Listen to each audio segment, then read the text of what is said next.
आज देखेंगे हम लोग एपिक्यूरस के बारे में। एपिक्यूरस भी ग्रीक जो है फिलोसफर था, एथेंस में पैदा हुआ था। एथेंस क्या है, ग्रीस का ही एक शहर था, बड़ा फेमस शहर था जहाँ पे विचारों का आदान प्रदान हुआ करता था और बड़े बड़े फिलोसफर्स यहाँ पे कह लीजिए कि पैदा हुए और इन्होंने फिलॉसफी को आगे बढ़ाया। इसका टाइम पीरियड है 341 ईसा पूर्व से लेके 270 ईसा पूर्व के बीच में। इसने खुशी की बात की, प्लेजर की बात की, खुशी के पीछे भागने की बात की और कहा कि खुशी ही सबसे बड़ी चीज़ है और खुशी का मतलब है कि इंसान अपने दुखों को दूर करे, कैसे अपने दुखों को हटाए। दुख को हटाना ही अल्टीमेटली खुशी तक पहुंचने का रास्ता है। ठीक है, अगर आपको कोई फिजिकल पेन है, आप उस पेन को ख़त्म करिए, आपको खुशी मिल जाएगी। अगर आपको कोई मेंटल स्ट्रेस है तो उस स्ट्रेस को दूर करिए, आपको खुशी मिल जाएगी।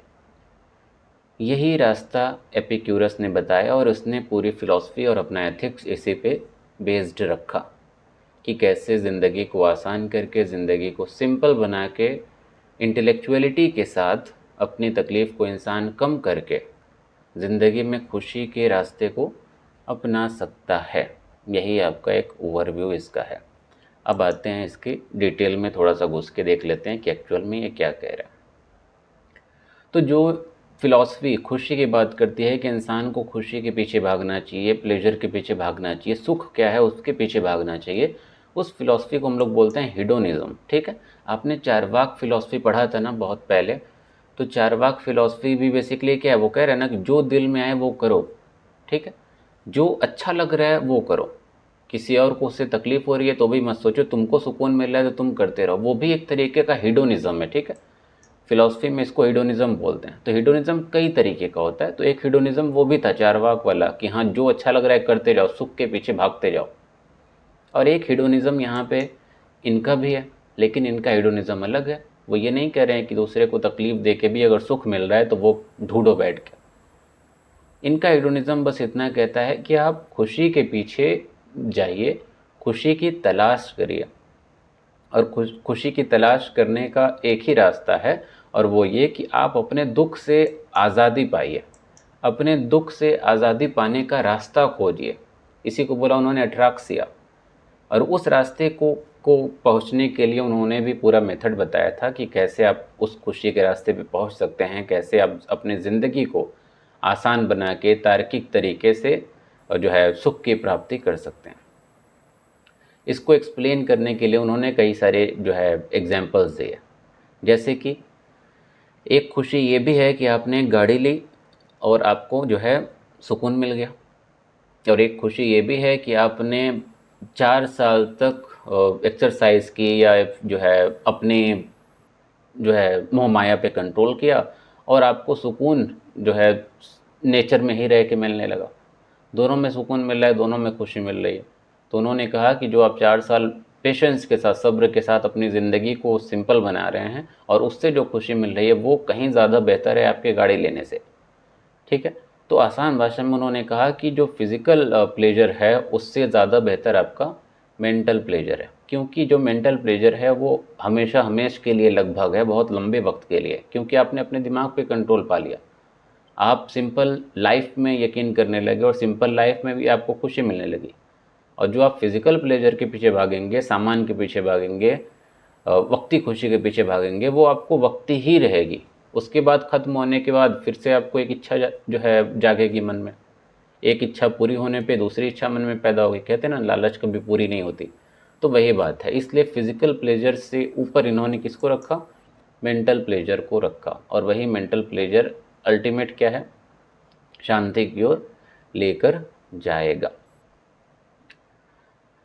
True happiness comes from inner peace, free from fear and desire. सच्ची खुशी आती है आंतरिक शांति से और आज़ादी से। किस चीज़ की आज़ादी से, डर और इच्छा की आज़ादी से। कैसे आएगा ये आएगा आपके टेम्परेंस से, संयम से। आप चीज़ों पे अपने संयम रखेंगे तो, हर चीज़ में संयम रखने की ज़रूरत है। और इसलिए इन्होंने इच्छाओं को 3 कैटेगरी में बांट दिया, कि इंसान को आसानी हो कि कौन सी इच्छा पे हमें कंट्रोल करना है, कौन सी इच्छा पे कंट्रोल नहीं करना है। तो वो 3 कैटेगरी क्या थी, आप इसको समझेंगे तो आपको रास्ता भी इनका आसानी से समझ में आ जाएगा कि कैसे खुशी मिलेगी, कैसे इंसान खुश रह सकता है, हर सब पे एप्लीकेबल होगा। ठीक है, पहली जो कैटेगरी है इन्होंने बोला नेचुरल बट अननेसेसरी डिज़ायर। कुछ ऐसी इच्छाएं हैं या कुछ ऐसी ज़रूरतें हैं इंसान की जो नेचुरल हैं, उसमें इंसान कुछ नहीं कर सकता लेकिन फालतू की हैं। जैसे कि सोना एक जो है ज़रूरी चीज़ है, एक इंसान बिना सोए नहीं काम कर सकता। एक इंसान जो 6 घंटे की नींद नहीं ले रहा वो दिन भर अच्छे से नहीं गुजार सकता, ये नेचुरल चीज़ है एकदम।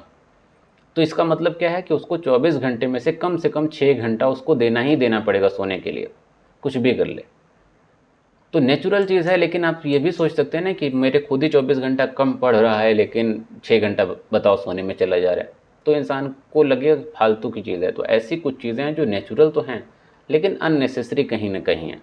तो भूख हो गया, सोना हो गया, और लव हो गया, एक तरीके से लव यानी कि कुछ एक्स्ट्रा लव, एक्सट्रीमिटी वाला। ठीक। दूसरी कैटेगरी है नेचुरल बट नेसेसरी डिज़ायर। कुछ ऐसी चीज़ें हैं जो नेचुरल हैं लेकिन ज़रूरी भी हैं, जैसे कि पैसा हो गया, पावर हो गया। तो पैसा और पावर यहाँ पे भी एक्सट्रीमिटी में नहीं जाना है, बिना पैसे के आप रह ही नहीं सकते, समाज में ज़िंदा ही नहीं रह सकते। और तीसरी डिज़ायर है वो है वेन और एम्प्टी डिज़ायर। वो डिज़ायर जिसका कोई मतलब नहीं है, वो चीज़ें जिसका कोई मतलब नहीं है ज़िंदगी में, वो इसमें कुछ भी आ सकता है, कोई भी चीज़ जो एक्सट्रीम में पहुंच जाए।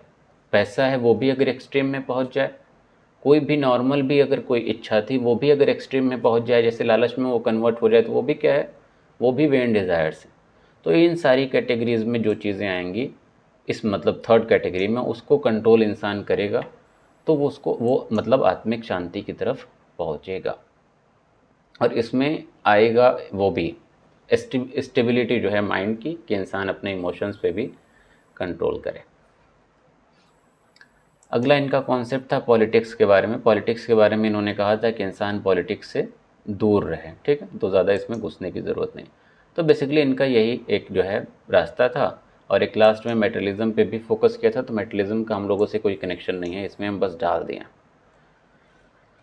तो बहुत इंपॉर्टेंट ये उतना नहीं है हम लोग के हिसाब से, बस इतना याद रखिएगा कि एपिक्यूरस ने जो फिलॉसफी दी, उस फिलॉसफी में इन्होंने सिर्फ इतना कहा कि आप खुशी के पीछे भागिए, लेकिन खुशी के पीछे भागने का मतलब ये नहीं कि खुशियाँ ही ढूंढ के पीछे भागिए कि हाँ इस चीज़ से खुशी मिले पीछे भागो। ये कह रहे हैं नहीं, जो दुख है बस उस दुख को पकड़ो, उस दुख को हटाओ, उस तकलीफ़ को कम करो। और उस तकलीफ़ को कम करने का रास्ता क्या बता दिया उन्होंने? बोला कि अपनी इच्छाओं पर कंट्रोल करो, अपने डिज़ायर्स पे कंट्रोल करो, आसान सिंपल जो है ज़िंदगी जियो।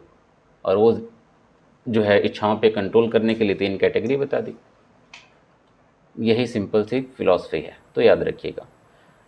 अगला है ज़ीनो। इसने जो फिलॉसफी दी थी वो थी स्टोइसिज्म। एपिक्यूरस की तो एपिक्यूरिज्म बोला जाता है, ठीक है। ज़ीनो की फिलॉसफी का नाम अलग है। ज़ीनो का टाइम पीरियड था आपके 334 ईसा पूर्व से 262 ईसा पूर्व में।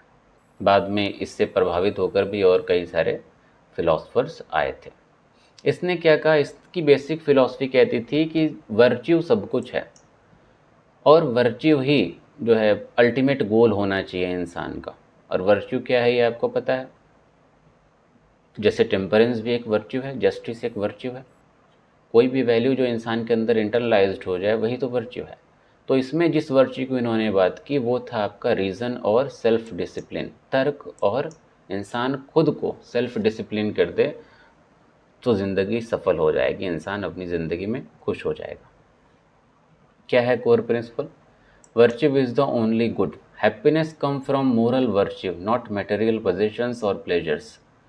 खुशी आती है नैतिक सद्गुण से, ना कि मटेरियल चीज़ों से। एग्जाम्पल के तौर पे एक गरीब इंसान है जो बहुत ईमानदार है, और एक अमीर इंसान है जो चोरी जो है बेईमानी करता है। उस अमीर इंसान के पास गाड़ी है, बंगला है, हर चीज़ है, उस गरीब इंसान के पास कुछ भी नहीं है अपनी ईमानदारी के अलावा। तो ज़ीनो के अनुसार वो गरीब इंसान ज़्यादा बेहतर है उस अमीर इंसान से। भले उस अमीर इंसान के पास सब कुछ है, बहुत पैसा, एक इच्छा में सारी चीज़ें उसके पास आ जाएंगी, लेकिन फिर भी वो गरीब इंसान ही बेहतर है क्योंकि उसके पास वर्च्यू है। उसके पास ईमानदारी है, उसका दिल बेहतर है। ठीक है, तो पहली फ़िलॉसफ़ी इनकी यही है कि वर्च्यू ही सब कुछ है। इंसान के अंदर वर्च्यू है, इंसान के अंदर सद्गुण है, तो वही इंसान बेहतर है। उनके सामने आप कितना भी करोड़पति इंसान लाके खड़ा कर दीजिए। दूसरी चीज़ बोली कंट्रोल ओवर इमोशंस। इंसान का अपने इमोशंस पे कंट्रोल होना चाहिए, अपने गुस्से पे कंट्रोल होना चाहिए, अपने डिज़ायर्स पे कंट्रोल होना चाहिए। क्योंकि जो गुस्सा होता है, जो डिज़ायर होती है, जो इच्छा होती है, वो हमेशा सफरिंग की ओर लेके जाती है, पीड़ा की तरफ लेकर जाती है। इसलिए अगर ज़िंदगी में वर्च्यू हासिल करना है, अल्टीमेट गोल की प्राप्ति करनी है, तो इंसान को मास्टर बनना पड़ेगा अपने इमोशंस को कंट्रोल करने में। ठीक है, और इमोशंस को कंट्रोल करने का मतलब वही बात है कि एक्सट्रीमिटी में किसी भी इमोशंस को नहीं लेकर जाना चाहिए। ये बात आप लोग पहली क्लास से सुन रहे हैं, तो लगभग सब ने, और पूरा एथिक्स इसी बात पे फोकस करता है कि इमोशंस में स्टेबिलिटी होनी चाहिए। इमोशंस अगर ज़रूरत से ज़्यादा हैं, एक्सट्रीम है किसी भी चीज़ में, किसी भी केस में, इंसान अगर केयर कर रहा है वो भी एक्सट्रीम नहीं होना चाहिए, प्यार कर रहा है वो भी एक्सट्रीम नहीं होना चाहिए, गुस्सा कर रहा है वो भी एक्सट्रीम नहीं होना चाहिए। क्योंकि जो जब एक्सट्रीम हो जाता है, अति में पहुंच जाता है, तो वो हमेशा सफरिंग ही कॉज करता है, हमेशा पीड़ा ही, दुख ही कॉज करेगा। तो इसलिए इंसान को क्या करना चाहिए? One must master them. हर इंसान को उसमें काबू पाना क्या है? आवश्यक है। अगली चीज़ है लोगोज, तर्क शक्ति। इनके अनुसार जो है चीज़ें हैं इस ब्रह्मांड में, इस पूरे दुनिया में, पूरी कायनात में, वो सब एक दूसरे के साथ हैं। सब कुछ एक दूसरे से अलाइन करता है। जैसे इंसान, नेचर हो या जंगल हो, या आप जहाँ पे रह रहे हैं वो एरिया हो, ईश्वर हो या आम इंसान हो, मतलब हर चीज़ एक दूसरे से अलाइन करती है। अगर डायग्राम के माध्यम से अगर देखा जाए, मान लीजिए कि ये आपने दुनिया बना दी, तो ईश्वर भी बिल्कुल उतना ही है। मतलब दुनिया ही ईश्वर है, ईश्वर ही दुनिया है। उसी दुनिया में उतना ही जानवर है, उतना ही इंसान है। मतलब सब कुछ इक्वल है, सब चीज़ें एक दूसरे से अलाइन करती हैं। इसको बोलते हैं पैंथिज्म। ठीक है, और इसी तरीके से और भी कई सारे कॉन्सेप्ट आते हैं। थोड़ा सा इसको डिटेल में आप लोग देख लीजिएगा, मतलब इसको नहीं देखिएगा, बाकी इससे और सोशोलॉजी में इससे रिलेटेड कॉन्सेप्ट आते हैं, वो पढ़ लीजिएगा, इंटरेस्टिंग है। ठीक है, इसी तरीके से पैनेंथिज्म एक कॉन्सेप्ट आता है। पैनेंथिज्म का मतलब, ये मान लीजिए दुनिया है, उसका एक हिस्सा है आपका ईश्वर। बहरहाल, तो इन्होंने किस पैंथिज्म की बात की कि हर चीज़ एक दूसरे से अलाइन करती है। तो चूंकि हर चीज़ एक दूसरे से अलाइन करती है, तो इंसान को उसी के हिसाब से जीना चाहिए। क्योंकि हर चीज़ नेचुरल जो ऑर्डर है, नेचुरल जो फ्लो है, उसके हिसाब से हो रहा है। हर चीज़ प्री डिटरमाइंड है। इसका मतलब जो लिखा है वही होगा, उसमें कुछ बदलाव नहीं किया जा सकता, क्योंकि हर चीज़ प्रकृति के हिसाब से हो रही है। अगर आप एग्ज़ाम दे रहे हैं, फेल हो गए, तो वो भी प्रकृति के हिसाब से है। आप एग्ज़ाम दे रहे हैं, गलती से एक्स्ट्रा जो है मार्क्स आ गए, तो भी प्रकृति के हिसाब से। ठीक है, इंसान कहीं जा रहा है, एक्सीडेंट हो गया, तो वो भी नेचुरल है, क्योंकि नेचर के साथ हर चीज़ अलाइन है। एग्जाम्पल देखिए, यहाँ पे लिखे हैं, accepting failures as part of life's natural flow rather than resisting them. इंसान अपनी ज़िंदगी की उस असफलताओं को स्वीकार करे एक नेचुरल फ्लो के तौर पे, उसको कोसने या रोकने के बजाय। इसी बात से इनकी अगली फिलॉसफी निकल के आ जाती है एक्सेप्टेंस ऑफ फेट, नियति की स्वीकृति। यानी कि जो नियति में है उसको आप स्वीकार करिए। एक इंसान को अपनी ज़िंदगी का हर इवेंट, हर लम्हा एक्सेप्ट करना चाहिए और उसको मानना चाहिए कि वो मेरी शक्ति से बाहर है। वो लिखा था इसलिए हुआ, उसमें हम कुछ नहीं कर सकते, इसलिए हमको उसे एक्सेप्ट कर लेना चाहिए। अगली चीज़ है सेल्फ सफिशिएंसी, आत्मनिर्भरता। खुशी के लिए ये रास्ता बताते हैं कि इंसान सेल्फ सफिशिएंट हो जाए। हैप्पीनेस के लिए वो दूसरों पे डिपेंड ना रहे, एक्सटर्नल फैक्टर पे डिपेंड ना रहे। इंसान अपने माइंडसेट को खुद ऐसा बनाए कि उसको खुशी के लिए दूसरी भौतिक चीज़ों, दूसरे इंसानों पे, दूसरे के इमोशंस पे डिपेंड ना रहना पड़े। एग्जाम्पल के तौर पे एक बाबा, एक साधु, एक मॉन्क, एक भिक्षुक, वो किसी दूसरे पे डिपेंडेंट नहीं होता, क्योंकि वो अपनी इमोशंस को मास्टर कर चुका होता है।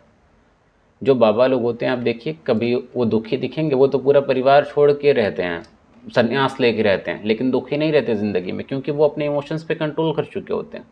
अब चूंकि इमोशंस पे कंट्रोल कर चुके होते हैं तो उनके अंदर सेल्फ सफिशिएंसी आ जाती है, आत्मनिर्भरता आ जाती है, जो है वही कुछ है, और वो उसको एक्सेप्ट करते हैं।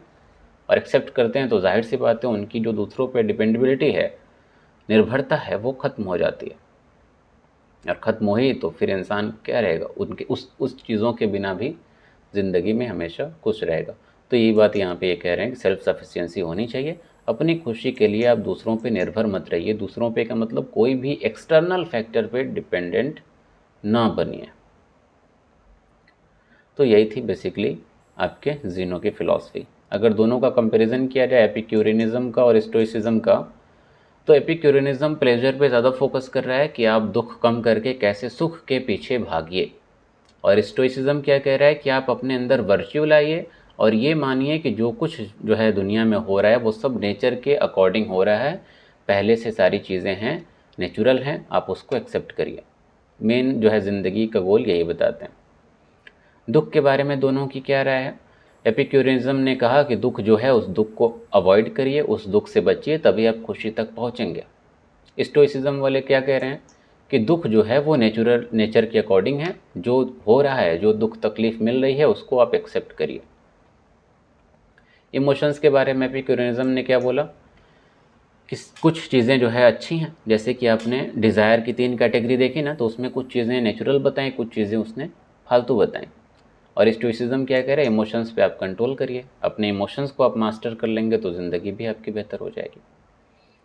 एपिक्यूरिज्म पॉलिटिक्स को अवॉइड करने की बात करता है, स्टोइसिज्म अवॉइड करने की बात नहीं करता, क्योंकि स्टोइसिज्म क्या कह रहा है कि जो चीज़ है वो नेचुरल है, नेचर के साथ इंसान को अलाइन करना पड़ेगा। तो अगर आपके क्षेत्र में राजनीति हो रही है तो वो भी क्या है, नेचुरल है, तो नेचर के साथ वो भी अलाइंड है, तो आप भी उसके साथ अलाइन हुई है। तो पॉलिटिक्स को अवॉइड करने की बात इन्होंने नहीं की। एपिक्यूरिज्म जो है डेथ के बारे में क्या कह रहा है, no fear as death is nothingness, कह रहा है कि कोई डर की बात नहीं है क्योंकि मृत्यु तो कुछ भी नहीं है। और स्टोइसिज्म कह रहा है कि मृत्यु है तो है, वो तो नेचर का हिस्सा है, आप उसको एक्सेप्ट करिए। ठीक है, तो छोटी सी ये फिलॉसफी थी, उम्मीद करते हैं समझ में आई होगी। क्लियर है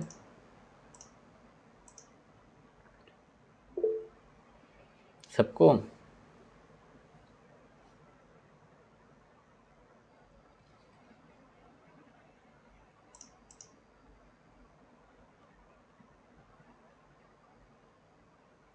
साहिबा परवीन को आवाज़ नहीं जा रही अभी भी?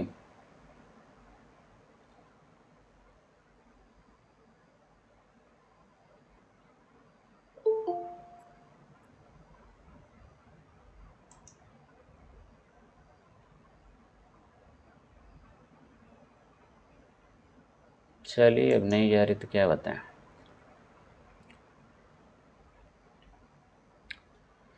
अगली फिलॉसफी है इगोइज्म। अभी हम पूछेंगे कि एपिक्यूरियनिज्म क्या था और ज़ीनो की फ़िलॉसफी क्या थी, स्टोइसिज्म क्या था, तो माइंड में रखे रहिएगा आप लोग। अगली है इगोइज्म, और इसमें हम लोग को फेमस जो फिलोसोफर हैं वो हैं आपके टॉमस या थॉमस हॉब्स। तो थॉमस हॉब्स के बारे में तो देखेंगे अभी थोड़ी देर में, उससे पहले इगोइज्म के बारे में थोड़ा सा समझ लेते हैं। बड़ी इंटरेस्टिंग फिलॉसफी है। इगोइज्म बेसिकली फोकस करने को कहता है सेल्फ इंटरेस्ट पे। इगोइज्म, जैसे आपने ईगो वर्ड सुना होगा, ईगो बोलते हैं अना को, घमंड को आसान भाषा में। घमंड हालांकि एग्जैक्ट वर्ड नहीं है, क्योंकि प्राइड भी घमंड हो गया, अहंकार हो गया। तो इगोइज्म बेसिकली सेल्फ सेंटर्डनेस है, इंसान अपने आप पे चीज़ें केंद्रित कर देता है, अपनी चीज़ों पे ज़्यादा फोकस करता है, अपनी चीज़ों को ज़्यादा तरजीह देता है। तो ये फिलॉसफी इसी पे बेस्ड है, ये कहता है कि अपने इंटरेस्ट पे, अपनी जो रुचि है उसको ज़्यादा तरजीह दो, इसी पे ये पूरी फिलॉसफी बेस्ड है। Individual should act in ways that maximise their own benefit, इंसान को इस तरीके से काम करना चाहिए कि उसका अपना फ़ायदा कैसे और ज़्यादा हो। यही क्या है, इगोइज्म है। इगोइज्म एक तरीके से एरिस्टिपस, आपने अगर पीछे के वीडियो देखे होंगे तो उसमें एरिस्टिपस भी कहीं ना कहीं इगोइज्म की ही बात करता था। इसके अलावा अभी आपने एपिक्यूरस के बारे में पढ़ा जो कह रहा है सुख के पीछे अपने भागो। ये भी कुछ हद तक ईगोइज़्म ही है कि अपने सुख के पीछे वो भागने की बात कह रहा है। भले रास्ता कुछ और है कि हाँ रास्ता ये बताया कि पेन से या दुख तकलीफ से आप हटिए, दुख को कैसे किनारे करना है ये देखिए, बट समवट वो भी क्या था, ईगोइज़्म ही था। इसके कई प्रकार होते हैं, अलग अलग प्रकार हैं। जैसे एक आता है साइकोलॉजिकल ईगोइज़्म, मनोवैज्ञानिक अहमवाद। This is not a moral theory but a descriptive theory. ये चीज़ें डिस्क्राइब कर रहा है। डिस्क्राइब क्या कह रहा है? कह रहा है कि दुनिया में जितने भी इंसान पैदा हो रहे हैं वो सब नेचुरली इगोइस्ट होते हैं। उन सब का नेचर ही, सोच ही सेल्फ इंटरेस्ट वाली होती है। हर इंसान अपने आप पे फोकस कर रहा है, और फोकस इसलिए नहीं कर रहा है कि उसका जो है पालन पोषण खराब हुआ है या उसके संस्कार अच्छे नहीं हैं, बल्कि इंसान मतलबी पैदाइशी होता है। इंसान की प्रकृति ही ऐसी है, और इंसान की प्रकृति ही ऐसी है कि वो अपने इंटरेस्ट पे ज़्यादा फोकस करेगा, तो इसमें कुछ बुरा नहीं है। अगर इंसान अपने फ़ायदे का सोच रहा है तो उसमें कुछ बुरा नहीं है। अगर एक इंसान अपने फ़ायदे के लिए लोगों की मदद कर रहा है तो उस मदद में भी कोई बुराई नहीं है, क्योंकि इंसान का नेचर या प्रकृति ही वैसी है, पैदाइशी। ठीक है, तो नेचुरली हर इंसान क्या है, इगोइस्ट है। एक तो टाइप ये है, एक प्रकार ये है। जैसे कि कुछ फिलोसोफर ने कहा ना कि एक माँ जो बच्चे को खाना खिला रही है या अपने हिस्से की रोटी दे दे रही है, वो भी क्या है, वो भी सेल्फ सेंटर्डनेस है, वो भी सेल्फ इंटरेस्ट है। क्योंकि माँ को रोटी, जब माँ अपने बच्चे को रोटी खिला रही है तो माँ को खुशी मिल रही है, तो उस खुशी को पाने के लिए उसने रोटी दे दी। Psychological egoism. समझ में आ रही है बात? हालांकि इस बात का क्रिटिसिज्म भी किया गया लोगों को, जैसे कि इसी माँ वाले ही एग्जाम्पल पे अगर फिर बाकी फिलोसफर्स ने कहा कि ऐसा कैसे कि माँ जो है अपने फ़ायदे के लिए बच्चे को रोटी दे रही है। काइंडनेस भी अपनी जगह है, प्यार मोहब्बत भी अपनी जगह है। तो प्यार मोहब्बत को तरजीह दे के माँ बाप अपने बच्चे को प्यार कर रहे हैं, अपने हिस्से का खाना दे रहे हैं। तो आप एक तरफा ये नहीं बोल सकते कि हर इंसान नेचुरली जो है मतलबी है और उस मतलब के हिसाब से, उस खुशी के हिसाब से इंसान काम करता रहता है। ठीक है, तो इसका अपना एक क्रिटिसिज्म है। दूसरा टाइप क्या है, एथिकल इगोइज्म। ये नॉर्मेटिव थियरी है। ये क्या थी, डिस्क्रिप्टिव थियरी थी। डिस्क्रिप्टिव थियरी या डिस्क्रिप्टिव सब्जेक्ट हम पहले भी बता चुके हैं। वो सब्जेक्ट या वो चीज़ें जो डायरेक्ट डिस्क्राइब कर दे रही हैं कि हाँ ये चीज़ है, तो ये थियरी क्या बोल रही है कि हाँ इंसान मतलबी है, बता रहा है। लेकिन सेकंड केस में एथिकल जो इगोइज्म है ये नॉर्मेटिव है, ये बताता है कि क्या होना चाहिए। ठीक है, नैतिकता के संबंध में ये बातें बताता है। ये कहता है कि सेल्फ इंटरेस्ट जो है मोरली करेक्ट है। मतलब अगर इंसान अपना सोच रहा है, ठीक है, पैदाइशी नहीं है, मतलब भी बाद में हो गया, जैसे भी हो गया, लेकिन अगर इंसान अगर सोच भी रहा है अपना किसी सिचुएशन में, किसी खास परिस्थिति में, तो वो सही बात है, उसमें कोई मतलब बुराई नहीं मानी जाएगी, नैतिक माना जाएगा उसको। इसको लेकर इन्होंने 3 प्रकार बताए। अब वो तीनों प्रकार आप सुनेंगे तो थोड़ा थोड़ा में भी आपको ये बात समझ में आ जाएगी। पहला प्रकार ये था कि पर्सनल एथिकल इगोइज्म। एक इंसान जो कोई काम करना चाह रहा है अपने हिसाब से करता है, उसमें ये नहीं सोचता है कि दूसरे लोग कर रहे हैं कि नहीं कर रहे हैं, दूसरे लोग वही काम कर रहे हैं कि नहीं कर रहे हैं। जैसे कि मान लीजिए कि हम एक किराने की दुकान खोल लिए, मेरे बगल वाला भी एक किराने की दुकान खोल लिया, या वही पहले किराने की दुकान खोला, हम भी खोल लिए। ये पर्सनल एथिकल इगोइज्म हुआ। हमको ये मतलब नहीं था कि हाँ वो खोला, उसकी दुकान खूब चल रही है इसलिए हम भी दुकान खोल के बैठेंगे, चलो हम भी कमाएंगे। इसमें दूसरे से कोई मतलब नहीं है। हम अपने फोकस करें कि हाँ हमको भी कमाना है तो हम दुकान खोलेंगे और कमाएंगे, तो हम अपना सोच रहे हैं। ठीक है, तो मतलबीपन तो ये भी एक तरीके से है ना। तो पहला टाइप तो ये है पर्सनल एथिकल इगोइज्म। इसमें कोई बुराई नहीं है, ये एथिकली क्या है, करेक्ट है। नैतिकता की कसौटी पे देखा जाए तो करेक्ट है, क्योंकि एथिकल इगोइज्म है ना। दूसरा क्या टाइप है, individual ethical egoism. Everyone should act in my self interest. जैसे कि कोई इंसान मान लीजिए कोई इच्छा करता है, या कोई इंसान किसी के लिए कोई काम कर रहा है, अपने खुशी खुशी से कर रहा है, ठीक है, सामने वाले ने कुछ फोर्स नहीं किया, लेकिन वो बदले में भी उम्मीद कर रहा है कि हम तुम्हारे लिए ये काम किया तो तुम भी मेरे लिए करो। ये क्या है, इंडिविजुअल एथिकल इगोइज्म।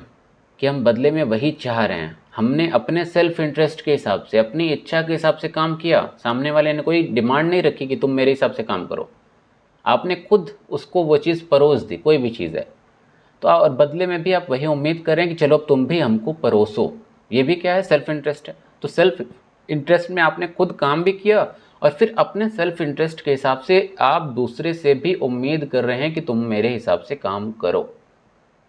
ये भी क्या है, ये क्या है, इंडिविजुअल एथिकल इगोइज्म। तो ये भी अपने आप में इन लोगों ने क्या बताया कि ये भी मोरली करेक्ट है।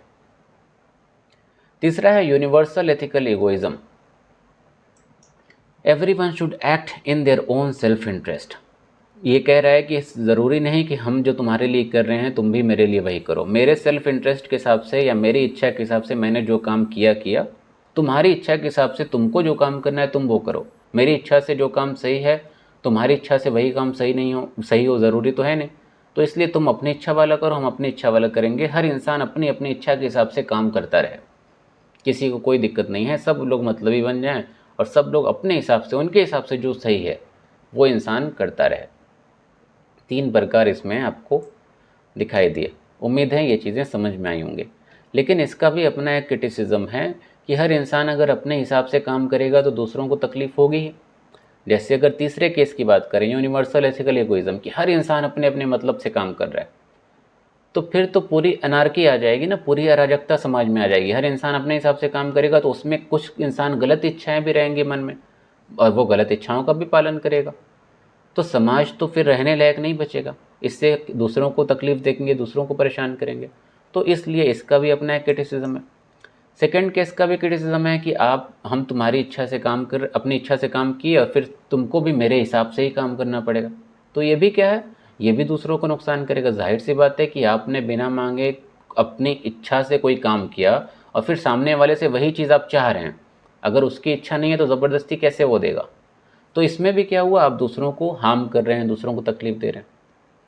और पहला केस क्या है, हम अपनी इच्छा से काम करेंगे, दूसरे को का क्या है उससे फ़र्क नहीं पड़ रहा है। तो इसमें भी बहुत हद तक पॉसिबिलिटी है कि इंसान अपनी इच्छा में कुछ गलत अगर फैसले ले रहा है, कुछ गलत एक्शन कर ले रहा है, तो उससे तकलीफ़ होगी दूसरों को। जैसे कि कहते हैं ना कि आपकी ज़िंदगी आपकी नहीं है, आपकी ज़िंदगी उन सब इंसानों की है जो आपसे जुड़े हुए हैं, जैसे कि आपके माँ बाप। तो अगर एक इंसान अपनी इच्छा से जाके मान लीजिए सुसाइड कर ले रहा है, उसका अपना सेल्फ इंटरेस्ट है, उसने दूसरों को मारा नहीं, दूसरों को कुछ बोला नहीं, लेकिन तकलीफ़ तो दी ना, सिर्फ उसने अपनी इच्छा का पालन किया इसलिए। तो बाकी चीज़ें भी तो जुड़ी हैं। तो इन सब में एक केस ये बनता है कि हाँ, दूसरों को तकलीफ़ देने का चांस बहुत ज़्यादा है, दूसरों को परेशान करने का चांस बहुत ज़्यादा है। तो इसका एक अपना क्रिटिसिज्म है। बहरहाल, तो 2 प्रकार अब तक आपने देखे। पहला क्या, साइकोलॉजिकल इगोइज्म। पहला ये हुआ कि इंसान नेचुरली या प्राकृतिक रूप से मतलबी होता है और इसमें कोई बुरी बात नहीं है। और दूसरा आपने एथिकल इगोइज्म देखा, यानी कि इंसान अपने हिसाब से मतलबी होकर उसको नैतिकता के आधार पर सही ठहरा सकता है। इसमें आपने 3 प्रकार देखे। अगली चीज़ है रैशनल इगोइज्म।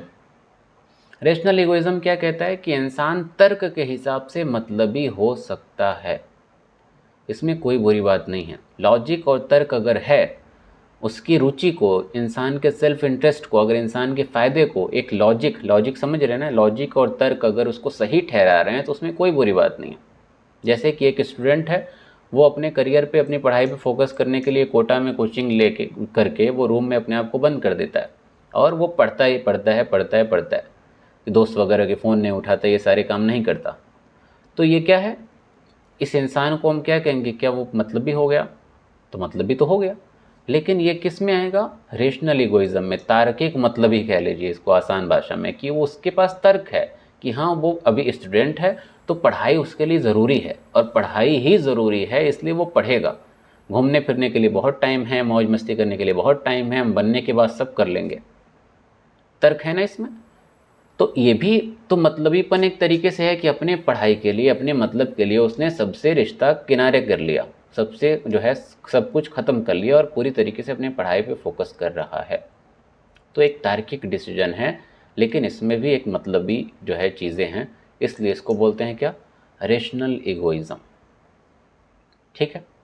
तो इस रेशनल इगोइज़म के भी अपने एक अलग से क्रिटिसिज्म है कि कई बार इंसान अनएथिकल बिहेव कर देता है। मान लीजिए कि एक इंसान इतना ज़्यादा अपने उस पे चीज़ करियर पे फोकस करने लगा कि मान लीजिए कोई किसी इमरजेंसी के लिए कॉल कर रहा है तो आप उसका भी कॉल जो है नहीं देख पा रहे हैं या नहीं उठा पा रहे हैं, चाहे जानबूझ के चाहे अनजाने में, बट अल्टीमेटली कहीं कभी कभी वो बिहेवियर अनएथिकल हो जाता है, अनैतिक हो जाता है। एग्जाम्पल के तौर पे एक और यहाँ पे लिखे example, lying to get a promotion. Promotion पाना एक अच्छी बात है और इंसान प्रमोशन के लिए कुछ भी करेगा, क्योंकि पैसा जो है बहुत ज़रूरी चीज़ है ज़िंदगी में और उसके बिना घर बार नहीं चलेगा। और प्रमोशन पाने के लिए इंसान झूठ बोल दिया, तो झूठ बोलना तो अनएथिकल है, लेकिन प्रमोशन भी ज़रूरी था, तो इसको भी किस में डाल देंगे हम लोग, रेशनल इगोइज़म में, कि तर्क के साथ इंसान ने अपने मतलब का सोचा और उस तर्क में कोई बुराई नहीं है। ठीक है, यही थियरी दी थी रैंड ने, आयन रैंड ने। अगला प्रकार है एल्ट्रुइस्टिक इगोइज़म। एल्ट्रुइस्टिक इगोइज़म क्या है? जैसे कि एक इंसान दूसरे की मदद कर रहा है अपना कुछ भी सोचे बिना, और मदद करने से उसको खुशी मिल रही है। जैसे कुछ सोशल एक्टिविस्ट मान लीजिए होते हैं, वो दूसरों की मदद करना उनको अच्छा लगता है, तो मदद करना अच्छा लगता है तो दिल को सुकून मिल रहा है ना, तो अल्टीमेटली जो मदद हम कर रहे हैं, ठीक है, उसकी ज़िंदगी भी बेहतर होगी, लेकिन वो मदद करके सुख हम ही को मिल रहा है। जैसे कि कुछ लोगों की ये हॉबी भी होती है, कुछ लोग अपने जो है इंटरव्यू वगैरह में लिखते हैं कि हाँ, लोगों की हेल्प करना, गरीबों की मदद करना जो है उनको जो उनकी हॉबी है या उनका एक पसंदीदा काम है। तो गरीबों की मदद करना वो सेकेंडरी हो गया, मदद करके हमको खुशी मिल रही है वो खुशी प्राइमरी हो गई। या वो माँ वाला एग्जाम्पल कि माँ ने अपने हिस्से का खाना अपनी बच्ची को दिया तो बच्ची को खाना मिला, उसका पेट भरा, ये तो एक अपनी जगह बहुत बेहतरीन बात है, लेकिन उस माँ ने रोटी जैसे दी उसको एक खुशी का एहसास हुआ कि मेरी बच्ची मेरे हिस्से का खाना खा रही है, अब भूखी नहीं रहेगी, और उसका जो प्रेम है अपनी बच्ची के लिए वो ज़्यादा उसके अंदर उमड़ के आया, वो भी अपनी पर्सनल खुशी हुई ना। इसको बोलते हैं एल्ट्रुइस्टिक इगोइज़म। और इसका भी अपना क्रिटिसिज्म है, कुछ लोग इसको सही मानते हैं, कुछ लोग इसको गलत मानते हैं, क्योंकि ये कहता है कि इगोइज़म और एल्ट्रुइज़म के बीच की लाइन ये मिटा देता है। आप ये कैसे कह सकते हैं कि माँ जो है मतलबी ही हो गई? आप ये कैसे कह सकते हैं कि जो इंसान किसी जो की मदद कर रहा है, जो सोशल एक्टिविस्ट है, वो किसी की मदद कर रहा है तो वो मतलबी हो गया? हम लोग कैसे डिफ्रेंशिएट कर पाएंगे? तो इसमें क्या है, इस प्रकार में कन्फ्यूजन है, इसको बहुत क्लियरली डिफ्रेंशिएट नहीं किया जा सकता, लोग कंफ्यूज रहते हैं। बहरहाल है तो प्रकार ये भी किसका, इगोइज्म का ही। इसमें जो है दो क्लैरिफिकेशंस दिए गए हैं। दो क्लैरिफिकेशन क्या है कि इंसान की जो सेल्फिशनेस है उसका रेंज अलग अलग हो सकता है। कोई इंसान पूरी तरीके से सेल्फिश नहीं हो सकता। जैसे कि रेशनल इगोइज्म की बात की गई, तो एक स्टूडेंट का धर्म यही है कि वो अपनी पढ़ाई करता रहे, तो उस इंसान का वहाँ पे मतलबी होना बिल्कुल क्या है, जायज़ है। अगर किसी एक काम में कोई इंसान मतलबी है तो ये नहीं कहा जा सकता कि वो इंसान ही मतलबी है। तो आपको इस बात से पहुंच जाना है पहली क्लास में, और पहली क्लास में बताया गया था कि कॉन्टिनम अप्रोच आपको फॉलो करनी है। तो हर चीज़ में कॉन्टिनम अप्रोच आती है। इसमें आपको जितने भी प्रकार के इगोइज़म बताए गए, जितने भी प्रकार का मतलबीपना बताया गया, ज़रूरी नहीं कि एक ही चीज़ इंसान के अंदर पूरी तरीके से हो सकता है, किसी खास फील्ड में इंसान के अंदर वो चीज़ दिखाई दे। जैसे कि एल्ट्रुइस्टिक इगोइज़म है, एक माँ को अपना खाना त्याग करके खुशी मिलती हो, तो ये नेचुरल बात हो सकती है ना, और वो खुशी मिलना भी अपने आप में बच्चे के लिए प्यार ही है, लेकिन हम फिलॉसफी में क्या कर रहे हैं, उसको डिफ्रेंशिएट कर दे रहे हैं। तो ये भी तो मतलबीपना हुआ, तो क्या वो माँ मतलबी हो गई पूरी तरीके से? नहीं हुई। इसी तरीके से कोई रैशनल इगोइज़म का पालन कर रहा है, कोई स्टूडेंट है अपनी पढ़ाई पे फोकस कर रहा है, उसके चक्कर में मान लीजिए कि अपनों को वक्त कम देता है, तो क्या वो पूरी तरीके से मतलबी हुआ? नहीं हुआ, वो बस उसी चीज़ के लिए मतलबी है। ठीक है ना। एथिकल इगोइज़म है, कोई इंसान नैतिक जो है होकर कुछ केस हद तक मान लीजिए कि बहुत परेशान है, बहुत दिक्कत है, बहुत तकलीफ़ में है, तो वो उस तकलीफ़ में किसी को चाहता है कि हाँ कोई आके उसको सुने समझे, तो सामने वाले से वो उम्मीद करता है कि हाँ वो थोड़ा अपना वक्त मेरे लिए कुर्बान कर दे। तो ये भी इंसान अपना सेल्फ इंटरेस्ट सोच रहा है, लेकिन कुछ हद तक ये भी तो सही है तो सारा जो मतलबीपना है वो कुछ हद तक सही भी हो सकता है, कभी कभी बहुत ज़्यादा हो सकता है, कभी कभी बहुत कम हो सकता है। तो हमको क्या करना है कि हमको उसका रेंज समझने की ज़रूरत है कि सबकी सेल्फिशनेस, सबका स्वार्थीपन अलग अलग लेवल का होगा, और उसी लेवल के हिसाब से हमको इंसान को जज करना होगा। और उस लेवल के हिसाब से पूरी पर्सनैलिटी को हमें इगोइस्ट नहीं मान लेना है, बल्कि उस एक्शन के हिसाब से जिस चीज़ में वो है उसी चीज़ में उसके इगोइज़म को देखना होगा। तो पहला क्लैरिफिकेशन तो यही है। दूसरा क्लैरिफिकेशन क्या है कि इगोइज़म का मतलब ये बिल्कुल नहीं है कि इंसान हेडोनिस्ट है। हेडोनिज़म आपने अभी पढ़ा ना, हेडोनिज़म क्या है? इंसान सुख के पीछे भाग रहा है। ऊपर अभी एग्जाम्पल हम बताए। तो इगोइज़म और हेडोनिज़म में बेसिक डिफरेंस यही है कि हेडोनिज़म में इंसान जनरली खुशी के पीछे भागता है, इगोइज़म में इंसान ज़रूरी नहीं कि खुशी के पीछे भागे, क्योंकि सेल्फ इंटरेस्ट या सेल्फिशनेस किसी भी चीज़ में आ सकता है। इंसान तो कुछ ऐसे भी होते हैं जो तकलीफ़ में भी मान लीजिए कि जो है इगोइस्ट हो सकते हैं। वो ज़रूरी नहीं खुशी के पीछे ही भाग रहे हैं कि हमको खुशी चाहिए और अपने मतलब में हम खुशी के पीछे कुछ भी कर लेंगे। तो दोनों में ये डिफरेंस है, और डिफरेंस को आगे हम लोग और डिटेल में पढ़ेंगे बाद में, जब ये हेडोनिस्ट वाला और डिटेल में चैप्टर आएगा तो। ठीक है, तो उम्मीद है इतनी चीज़ें समझ में आई होंगी। यहाँ पे एक कोट है, egoism when practiced wisely can lead to personal and societal growth, but when unchecked it can lead to corruption and inequality। Egoism का पालन अगर हम अच्छे तरीके से समझदारी के साथ करें तो ये हमारे पर्सनल और समाज के ग्रोथ में काम देगा। लेकिन अगर हम इसको अनियंत्रित कर दें, बिना चेक एंड बैलेंस के करें, तो ये हमें करप्ट कर देगा और समाज में असमानता लेकर आएगा। तो वही बात है, अगर रेंज सही है सेल्फिशनेस की आज के ज़माने में, तो वो चीज़ें सही हैं। और सेल्फिशनेस का अगेन यहाँ पे मतलब ये नहीं कि आप दूसरों को तकलीफ़ दें, तकलीफ़ देने की बात यहाँ पे नहीं है।